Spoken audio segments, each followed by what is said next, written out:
दोनों बाप बेटा घने दरख्त की शाखों में बंदरों की तरह छुपे बैठे थे। सारा ड्रामा उनकी आंखों के सामने हुआ था और इसके इख्तिताम पर जब बीएसएफ के सूरमे अपनी शिकस्त खोरदा गर्दनें लटकाए वापस पोस्ट की तरफ जा रहे थे तो वो भी इसी घने और तनावर दरख्त के करीब से गुजर कर वापस लौटे थे। उनके फरिश्तों को भी इस बात का गुमान नहीं हो रहा था कि उनके मुजरिम लंबी जंगली घास में है, बल्कि उनकी आंखों में धूल झोंक कर गायब हुए हैं। नत्थू खान और इसका बेटा हनीफ आम किस्म के स्मगलर नहीं थे।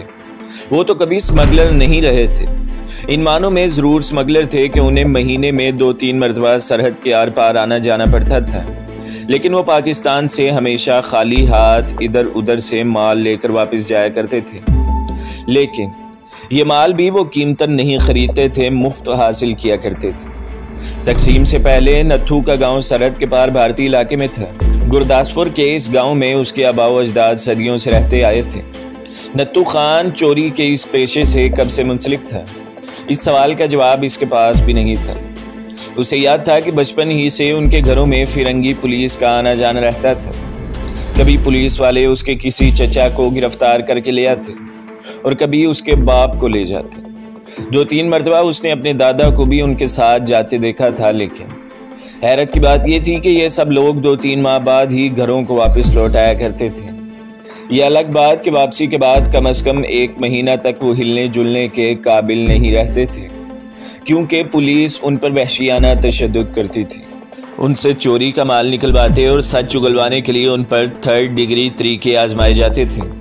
कोई ऐसी अजियत नहीं थी जो उन्हें जिस्मानी तौर पर न पहुंचाई जाती हो। उनके एक की बजाय 5-5 रिमांड लिए जाते थे और हर रिमांड पर नया ऑफिसर उन पर मशक़े सितम ढाया करता था। लेकिन उनके एक की बजाय 5-5 रिमांड लिए जाते और हर रिमांड पर नया ऑफिसर उन पर मशक़े सितम ढाया करता था, लेकिन नतीजा वही ढाक के 3 पात होता। क्या मजाल जो कभी उन्होंने अपनी जुबान खोली हो।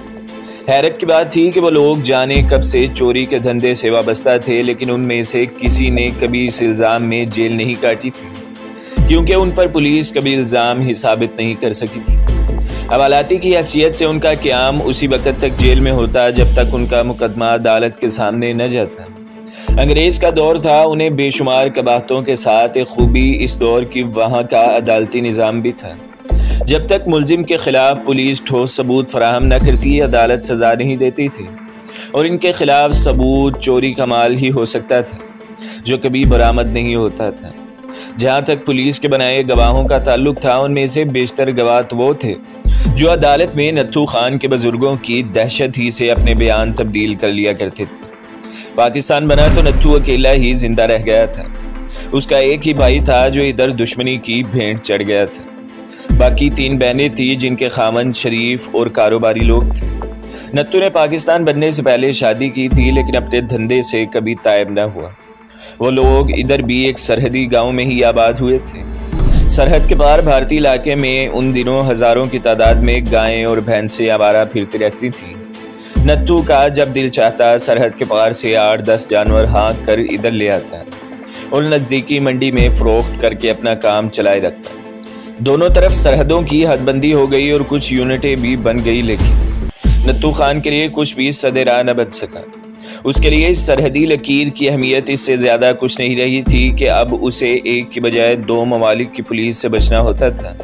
13 साल हनीफ की उम्र थी जब इसने पहली मरतबा अपने बाप के साथ सरहद अबूर की और कामयाब वापस लौटा। फिर तो हर तीसरे चौथे चक्कर में नत्थू खान अपने साथ ले जाने लगा। 1 साल में उनके 2 मुकाबले बीएसएफ से हुए थे, लेकिन दोनों में भारतीय सरहदी पुलिस उनका कुछ न बिगाड़ सकी। भारतीय सरहद से वो माल किसी न किसी तरह निकाल लाते थे, लेकिन पाकिस्तानी सरहद में जब भी रात को गुजरने वाले मवेशियों का सुबह खोजी खुरा उठाते तो सीधे नत्थू खान के गांव जा पहुंचते। 15 साल की उम्र में हनीफ ने अपनी मुल्क की तफ्तीश बिगाड़ ली। जुर्म उसके खून में रच बस गया था। उसने अपने बड़ों से एक ही बात सीखी थी कि जब भी पुलिस के कब्जे में आओ खाली हाथ आओ और पुलिस को कभी कुछ न दो। उसका चाचा कहा करता था 10 दिन का पुलिस रिमांड 10 साल जेल में चक्की पीसने से 1000 गुना बेहतर है। ये वो असूल था जो उसे अपने बाप यानी हनीफ के दादा की तरफ से मिला था और अब नस्ल दर नस्ल उन्हें मुंतकिल हो रहा था। चंद शाह जो इस इलाके में नया नया तैनात हुआ था, यहाँ आने से पहले नत्थू खान की शोहरत सुन चुका था। उसने अपनी पुलिस तरबियत के मुताबिक अपनी दानिस्त में मुजरिम के बड़े कमज़ोर पहलू पर हमला किया था और एक रोज़ जब नत्थू खान भारतीय इलाके में चोरी करने गया था तो उसकी गैर मौजूदगी में गांव के स्कूल से वापस लौटते हनीफ को अपने साथ हाँकता हुआ थाने ले गया। साला चोर की औलाद, स्कूल में पढ़ने जाता है, अभी करता हूँ तेरी पढ़ाई। वो कहाँ गया है तेरा बाप? चंद शाह ने पुलिस की मखसूस जुबान में नत्थू खान को 3-4 गालियाँ सुना दी, लेकिन उसके जवाब में मुगल्लुजात का जो तूमार हनीफ ने बांधा, इसने चंद शाह को गुस्से से पागल ही कर दिया था। वो अपना डंडा संभालता इस तरह हनीफ पर हमलावर हुआ जैसे उसके जिस्म की सारी हड्डियां एक एक करके तोड़ डालेगा। थाने का बाकी अमला नया नहीं था। उनके मुंह नत्थू खान ने बंद कर रखे थे और उनमें से बेशतर वो थे जो सरकार के कम और नत्थू खान के ज्यादा वफादार थे। उन्होंने पहले तो यही कोशिश की कि चंद शाह अकेला ही हनीफ से निपटे, लेकिन जब थानेदार साहब ने उन्हें गालियां देते हुए अपनी मदद के लिए पुकारा तो बादल खास्ता वो भी इसकी मदद के लिए हाथ चलाने लगे। यह अलग बात कि उन्होंने पुलिस की जुबान में अपने मोहसिन का हक़ नमक अदा करते हुए हाथ हल्का रखा। हनीफ खान जब तक होश में रहा थानेदारों को गालियां देता रहा। 3 मरतबा वो अब तक बेहोश हो चुका था और चंद शाह को खतरा पैदा होने लगा था कि अगर चौथी मरतबा भी वो बेहोश हो गया तो दोबारा कभी होश में नहीं आएगा। यूं भी अगर इसकी कोई टांग या हाथ तशद्दुद से टूट जाते तो नत्थू खान उसे तंगी का नाच नचा देता। उसके हमकारों ने बताया था कि नत्थू खान बड़ा सियासी बदमाश है। उसने अंग्रेज की पुलिस को नचा कर रख दिया था। ये लोग इसके सामने किस बात की मूली है। मकामी थाने का हवालदार ही सबसे पहले रात गए नत्थू खान के घर पहुंचा था। माँ जी, उसने नत्थू की बीवी से कहा, शेर का बच्चा है तुम्हारा हनीफ। क्या मजाल जो उसने ज़रा कमज़ोरी दिखाई हो, बिल्कुल बाप पर गया है। बाप की तरह उसने भी पुलिस का नाटका बंद कर रखा है, लेकिन बच्चा है माँ जी। चंद शाह बड़ा जालिम थानेदार है, रहम तो उसको छू कर नहीं गुजरा। कहीं तैश में कोई हड्डी पसली न तोड़ डाले। आप कोई बंदोबस्त ही कर लें तो बेहतर है। जाने नत्थू खान कब वापस लौटे। हनीफ की माँ ने एक मरतबा तो कलेजे को हाथ डाला, लेकिन दूसरे ही लम्हे वो संभल गई। वो नत्थू खान की चचाजाद भी थी और बचपन ही से ही ये सब कुछ देखती आ रही थी। उसके लिए ये खबर कोई घबरा देने वाली नहीं थी, लेकिन अपने लख्ते जिगर पर, और वो भी इतनी कम उम्री में, ऐसा वहशियाना तशद्दुद। एक मरतबा तो वो सहम गई। नत्थू खान ही घर पर नहीं था। अगर वो खुद यहाँ होता तो पुलिस की क्या मजाल थी कि उसके बेटे पर हाथ डालती। उन्होंने नत्थू खान की गैर मौजूदगी का फ़ायदा ही तो उठाया था। उसे और तो कुछ न सूझा, अपने 2 नौकरों को साथ लेकर साथ वाले गांव में उस वकील के घर पहुंच गई जो नत्थू खान का मुस्तकिल वकील था। ये कोई मामूली वकील नहीं था। नत्थू खान के साथ रहकर उसे पुलिस से निमटने का फन बड़ी अच्छी तरह आ गया था। उसने दूसरे ही लम्हे शहर का रुख किया और रातों रात अदालत आलिया से बेल्फ लेकर अगले रोज़ दोपहर से पहले थाने पहुंच गया था। थाने का अमला नत्थू खान का वफादार था। उन्होंने बेल्फ को इस कमरे के दरवाजे तक पहुंचा दिया जिसमें हनीफ खान को चंद शाह ने हथकड़ी लगाकर बिठाया हुआ था। चंद शाह खुद थाने से बाहर किसी काम से गया हुआ था। जब अदालती बेल्फ वहां पहुंचा तो इसकी वापसी तक बेल्फ ने हनीफ खान को हथकड़ियों समेत बरामद कर लिया था।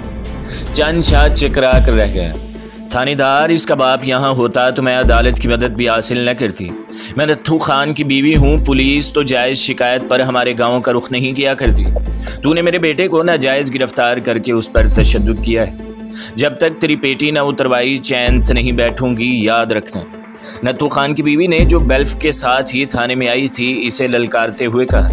चंद शाह ने अपनी 20 साला मुलाजमत में ऐसी फाश गलती नहीं की थी। उसने रोजनामचे में कोई इंदराज किए बगैर हनीफ को हब्से बेजा में रखा था। ये तो इसने कभी सोचा ही नहीं था कि इसे इतने शदीद रद्द अमल का सामना करना पड़ेगा। थानेदार चंद शाह को तो जमीन अपने कदमों तले सिरकती महसूस हो रही थी। इसने जैसे तैसे वक़्त को टाला और नत्थू खान की वापसी पर बड़ी बड़ी पंचायतें भेजकर इसे माफ़ी का ख्वास्तगार हुआ। नत्थू खान किसी सूरत इसे माफ़ न करता अगर मस्जिद के मौलवी फाजिल शाह साहब इसकी तरफ से मिन्नतवार न होते। ठीक है शाह जी, अगर आपका हुक्म है तो इसे कह दें कि इस तहसील से अपना तबादला करवा ले और ज़िंदगी में दोबारा कभी इधर का रुख न करें। बिलाखिर इसने फाजिल शाह साहब की बात मान ली। चंद शाह यूं भी अब इस काबिल नहीं रह गया था कि दोबारा इसी इलाके में झक मारना। यहाँ के चोर भी पुलिस पर गालिब रहते थे, इसने भी इसमें अफियत जानी कि इज्जत बचाकर यहाँ से निकल जाए। बात कुछ भी रही हो, नत्थू खान ने अपने बेटे का टेस्ट ले लिया था। इसे अंदाजा हो गया था कि हनीफ इसका सही जानशीन साबित होगा। अब वो एतमाद से उसे अपने साथ किसी भी मुहिम पर ले जा सकता था। जब नत्थू खान ने इस काम का आगाज़ किया था तो किसी भी मुहिम पर रवानगी के वक्त वो लोग अपने साथ एक छोटी सी रस्सी का टुकड़ा और कुल्हाड़े लेकर सरहद अबूर किया करते थे, लेकिन अब ज़माना बदल गया था। डांग सोटे की लड़ाई का दौर ख़त्म हो चुका था और जदीद असलहा बदमाशों का हथियार बन गया था। जब नत्थू खान के बुजुर्ग ये काम करते थे तो निहत्ते दुश्मन पर हमला करना अपने लिए गाली समझते थे, लेकिन अब दौर ऐसा आ गया था कि लोग अपने दुश्मन के निहत्ते होने के मुंतज़िर हुआ करते थे। तब पुश्त से हमला करना बुज़दिली और अब मर्दानगी जाना जाता था। बदमाश अपने दुश्मन की औरतों को अपने घरों की औरतों की तरह इज्जत और मान दिया करते थे, लेकिन अब दुश्मन की माँ बहन को सरे बाजार रुसवा करना बहादुरी ख्याल किया जाने लगा था। नत्थू खान ने कभी नहीं सोचा था कि उन्हें असलहे के बलबूते पर अपना धंधा जारी रखना पड़ेगा। वो अपने ख़ानदान का पहला फर्द था जिसने क्लाशनकोफ हाथ में उठाई थी, वगरना वो लोग तो एक नाली या दो नाली बंदूक से ज़्यादा अपने घरों में कुछ नहीं रखा करते थे। हनीफ भी यूं बढ़ा जैसे बांस का पौधा बढ़ता है। इसकी जवानी काबिल रश्क थी, न जाने किसी तरह मौलवी साहब के मजबूर करने पर इसने स्कूल की 8 जमातें पढ़ ली थी, फिर कभी स्कूल का मुंह न देखा। नज़दीकी देहातों के छोटे मोटे बदमाश तो इन लोगों से सलाम दुआ रखना ही अपने लिए बाइस शरफ जानते थे। हनीफ खान ने कम उम्री में असले का इस्तेमाल सीख लिया था और अपने बाप का बाजू बन गया था। नत्थू खान ने अब अपने साथ असला लेकर सरहद अबूर करना शुरू कर दी थी और BSF के साथ 2-3 मुकाबलों के बाद से इसने मकामी स्मगलरों की तरह नया काम सीख लिया था। इसे वो नाका भरना कहा करते थे। सरहद पार से जिन चोरों के साथ इसका याराना था वो लोग माल सरहद तक पहुंचाकर अपनी तरफ का नाका लकीर दिया करते थे, जबकि इस तरफ से नाका नत्थू खान दे दिया करता और धंधा आराम से चल रहा था। अब इसने आना जाना भी कम कर दिया था, लेकिन उस रोज़ जब अचानक मोहन सांसी इससे मिलने आया तो नत्थू खान लालच में आ गया। मोहन सांसी इसके देरीना साथी मुख्य सांसी का रिश्तेदार था और नत्थू खान के पास सरहद पार से बड़ी अहम इतला लेकर आया था। नत्थू खान 3 घोड़ियां हैं रेस में दौड़ने वाली, एक एक की कीमत लाख रुपए बनती है। लाख रुपया तो मेरा उठ चुका है अब तक। तुझसे बेहतर नायब मुझे नजर नहीं आता। मुख्य से तेरा एड्रेस लेकर अपनी जान पर खेलकर तुझसे पहुंचा हूँ, आगे तेरी मर्जी, मोहन सांसी ने कहा। मोहन सिया, मैं नावाकफों के साथ धंधा नहीं किया करता, लेकिन तू मुख्य सांसी का रिश्तेदार है तो तेरे साथ काम की हामी भर रहा हूँ। सरहद तक माल तो पहुंचा दे, उससे आगे मेरी जिम्मेदारी। मैं जुबान का बंदा हूँ, जो कीमत लगी आधा तेरा और आधा मेरा। नुकसान में भी हम आधे के जिम्मेदार होंगे, माल खा इधर पकड़ा जाए या उधर पकड़ा जाए। नत्थू खान, तेरा हुक्म सर आंखों पर, मेरा ये पहला चक्कर है। मैंने माल अपने कब्जे में कर रखा है। 2 घोड़ियों पर तुम बाप बेटे बैठ जाना, मैं संभाल लूंगा। हम इकट्ठे इधर आएंगे और जब तक माल फरोख्त ना हो मैं यहाँ रहूंगा। मेरी बात मान और नाका भरने का चक्कर जाने दे। जो 20-30 हज़ार उन लोगों को देने हैं वही हमारे बच्चों के मुंह में जाएंगे। और हाँ, ये कोई आम गाय भैंस नहीं है, नस्लदार घोड़ियां हैं। किसी का भी दिल बेईमान हो सकता है, आगे तेरी मर्जी। मैं एक बात की गारंटी देता हूँ कि जिस रास्ते से तुम्हें लाऊंगा वहां से तालियां बजाते आना, कोई तुम्हारी हवा की तरफ नहीं देखेगा। मोहन सिंह ने उसे मुतमईन कर दिया था। नत्थू खान ऐसा कच्चा बदमाश नहीं था। उसने घाट घाट का पानी पिया था और जानता था कि मोहन सिंह उसे धोखा नहीं दे सकता। ठीक है मोहने, मैं परसों ही आता हूँ, नत्थू खान ने फैसला कुन लहजे में कहा था। तुम मुख्य सांसी के घर की तरफ आना, गांव के बाहर वाली बैठक पर मैं तुम्हारा इंतजार करूंगा। रात का पहला पहर हो तो बेहतर है, हम सुबह होने तक माल समेत वापस पहुंच सकते हैं। मोहने ने अपनी तरफ से मुकम्मल जाल बिछा दिया था। उसी रात उन्होंने मोहने को सरहद अबूर करवा दी थी। हनीफ अब 20-22 साल का गबरू जवान था। जवानी भी इस पर टूट कर आई थी। नत्थू खान ने शुरू ही से उसकी परवरिश इस अंदाज से की थी कि हनीफ का जिस्म भी इसके इरादों की तरह मजबूत बना दिया था। गांव के जिस रास्ते से वो गुजरता कई जवानियां उसके कदमों में बिस्ती चली जाती थी, लेकिन नत्थू खान ने भी अक्लमंदी की थी। बच्चा कभी औरत, शराब और जुए के चक्कर में न पड़ता। कुत्ते की मौत मारे जाओगे। उसने ये फिक्रा इतनी मर्तबा हनीफ से कहा था कि उसके लाशऊर में बस कर रह गया था और ऐसा ही हुआ। हनीफ ने अब तक इन तीनों कबाहतों से एहतजाज बरता था। यही सबब था कि वो फौलाद की तरह मजबूत और इरादों का धनी निकला था। BSF के साथ 2 मुकाबलों के बाद से नत्थू खान ने खुद को ज्यादा ही मुसल्ले रखना शुरू कर दिया था। और आज भी जब उसने सरहद अबूर करना चाही तो न जाने क्यों जिंदगी में पहली मर्तबा उसका जी अपने बेटे को साथ ले जाने को नहीं चाह रहा था। हनीफे यार, आज तू इधर ही टिक जाए, इसने सरे शाम ही अपने बेटे से कहा था। चाचा, तेरे मुंह से ऐसी बात, कमाल है, क्या मेरे खून पर शक करने लगा है? क्या कह रहा है तू? हनीफ खान ने हैरानगी से बाप की तरफ देखा था। नहीं बच्चे, जाने क्यों आज दिल नहीं चाह रहा। यूं भी अब हमें इकट्ठे किसी मुहिम पर नहीं जाना चाहिए। तू जानता है कि अकेली संतान औलाद है तू मेरी, और मैं नहीं चाहता कि यार मैंने अपने हिस्से की उम्र गुजार ली। तू समझता क्यों नहीं? उसे समझ नहीं आ रही थी कि अपने बेटे को किस तरह समझाए। देख चाचा, ये पार्टी नहीं है और सौदा भी बड़ा है। आज तो मैं रुकने वाला नहीं, फिर कभी इस मसले पर बात करेंगे। अब मंजिल खोटी ना कर और अल्लाह को याद करके चल दे। हनीफ ने बिल आखिर फैसला कुल लहजे में कहा। अच्छा पुत्र, तेरी मर्जी, तैयारी मुकम्मल रखना। दोनों ने तैयारी मुकम्मल की थी। दोनों के पास कमर से बंधे थैलों में 5-5 ग्रेनेड रखे थे। इसने अपने बेटे को एक ही सबक पढ़ाया था, जैसे ही हॉल्ट की आवाज़ आए सालों पर बम फेंक देना। ये हॉल्ट का फ्रॉड ही होता है, हमसे बहुत तंग है ये। जब ये साले जिंदा नहीं छोड़ेंगे अगर कभी काबू आ गए। हनीफे बच्चा, अपनी तो इनसे सन 47 से ही जंग चल रही है, समझ गया ना? चाचा बेफिक्र हो जा, उन्होंने अभी हनीफे के हाथ नहीं देखे। उसने बाप को एतमाद दिलाया। दोनों तरबियत के मुताबिक सफ़र कर रहे थे। आगे नत्थू खान था और इसके पीछे 15-20 गज का फासला छोड़कर हनीफ आ रहा था। मुख्य सांसी के गांव का रास्ता सब महफूज था।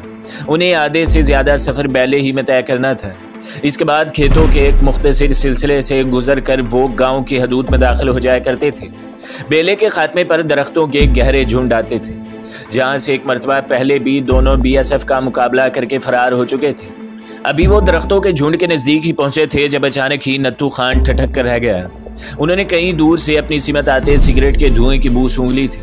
हसास नाक और कान उसे विरसे में मिले थे।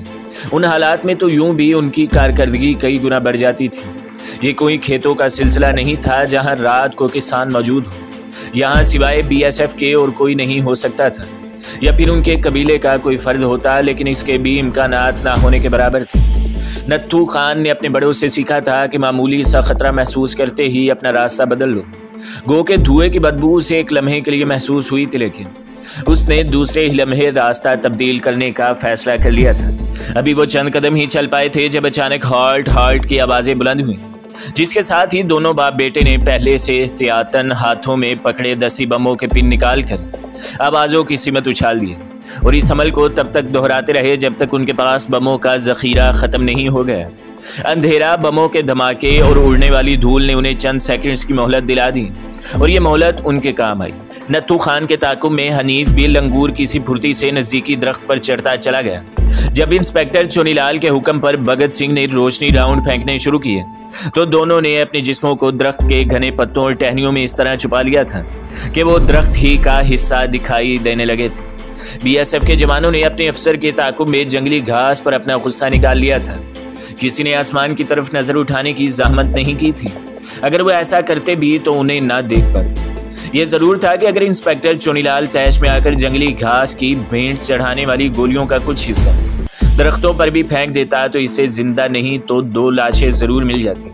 दोनों ने बड़े इत्मीनान से BSF की भाग दौड़ देखी थी और मुकम्मल सुकून होने पर ही दरख्त से नीचे उतर आए थे।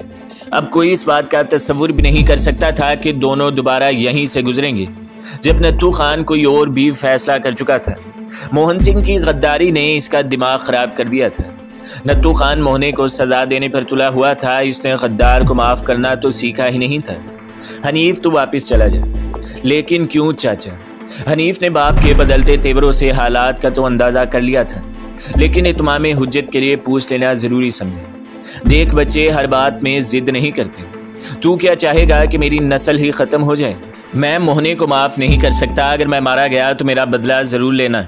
इन सालों ने क्या समझ रखा है नत्थू खान को, क्या याद करेंगे ये भी? इसने मोटी सी गाली देते हुए कहा। तो दोस्तों, अगली किस्त देखने के लिए हमारे चैनल को सब्सक्राइब करें, वीडियो को लाइक करें और बेल के आइकन पर भी क्लिक करें ताकि हर जो आने वाली वीडियो है वो आपको सबसे पहले मिलती रहे।